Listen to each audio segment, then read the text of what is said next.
You will never take your photography to next level. You will never advance in your photography if you don't understand this photography concept I'm about to talk in this video. Hey everyone, my name is Toma. I'm a full-time landscape photographer. I'm doing this from 2009, and today I'm going to show you some photos of mine. I'm going to keep it very simple. The way I photograph is inspired by painters, and there's a very important key factor and key element that I want to talk about, that I think it takes any photo to another visual level if you apply it correctly.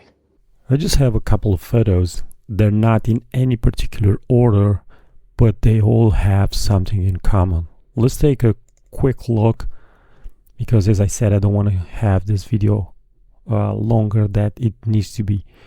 Notice the big contrast over here. Notice this area of light surrounded by all this darker values, and over here we have a smooth transition towards the dark.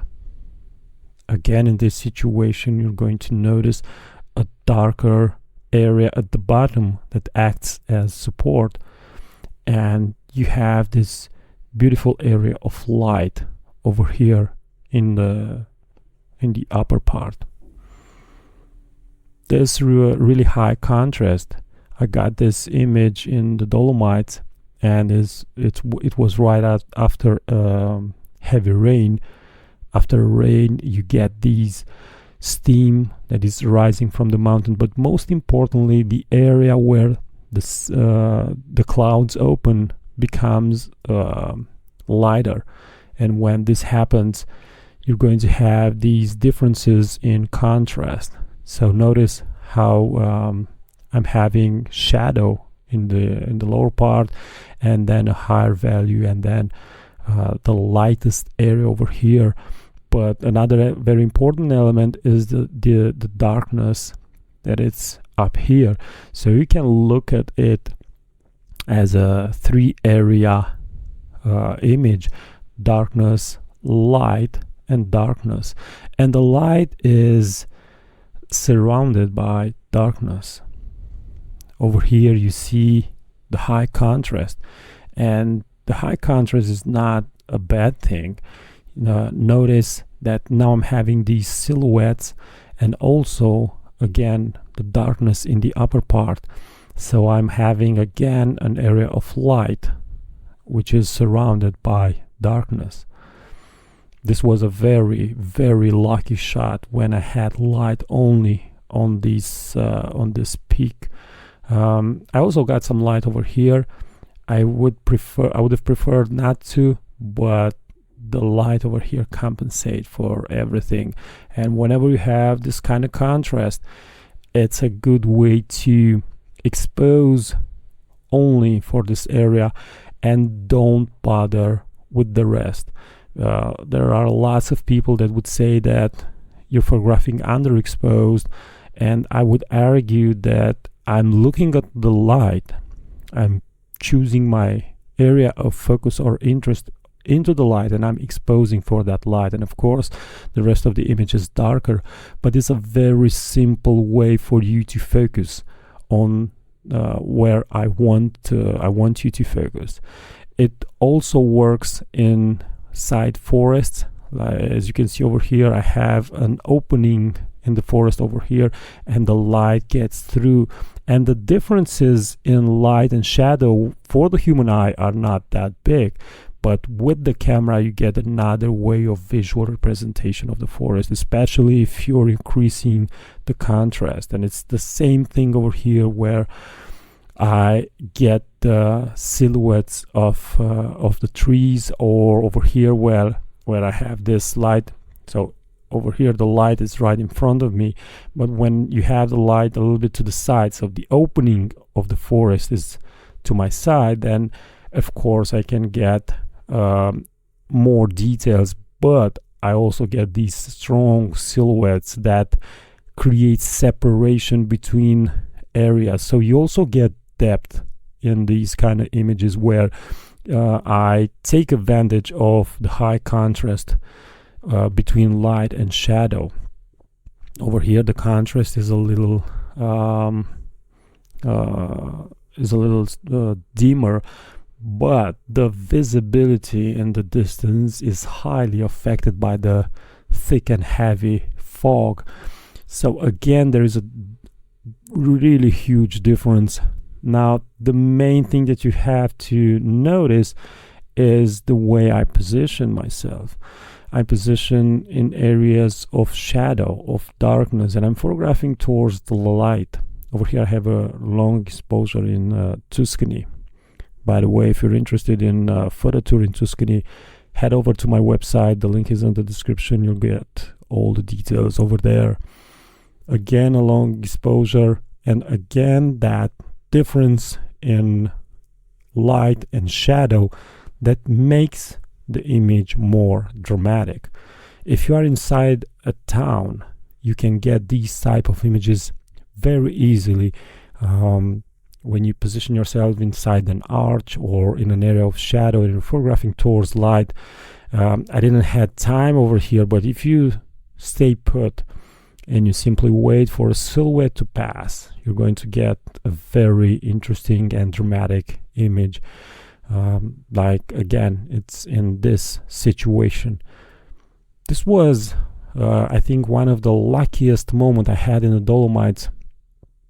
It happened during a sunset at Misurina Lake, and I looked and I really couldn't believe my eyes to see this difference in shadow and light. It was perfect. It was something that I thought I will never see again, but I saw the exact type of lighting a couple more times from this initial moment. But again, notice how dramatic light is, my exposure, that it's straight for the light, and then in the post-processing I'm increasing this contrast a lot. It's the same thing over here. So from now, I think you would already notice a pattern where I'm preferring to have strong light on a certain element and strong shadows on other elements, because it simply creates a really dramatic look, a dramatic image. Notice how really huge this shadow is. I mean, this rock over here it's impressive. You can see over here, this is the small trail, and you get up here, these boulders are bigger than a human, and look how huge this shadow is. And you have shadow, light, shadow, light, shadow. You get this alternation of darkness and shadow, and you can use this also with people.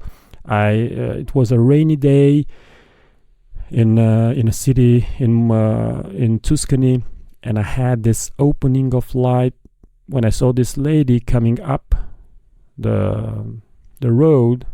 I simply had to wait for her to get into this area and photograph it.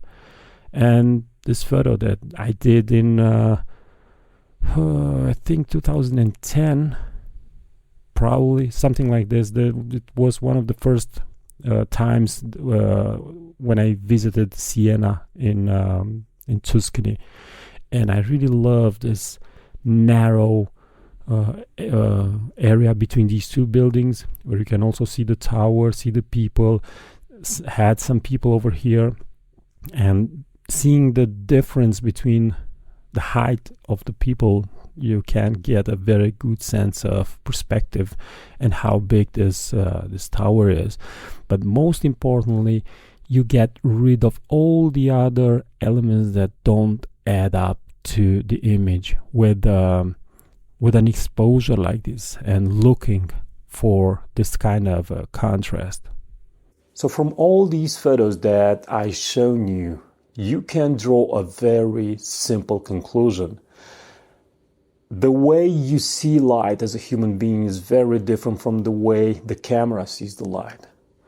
You have to evaluate the differences between light and shadows, properly. And the minute you understand how your camera exposes, it's the minute you're going to create dramatic and contrasty photos.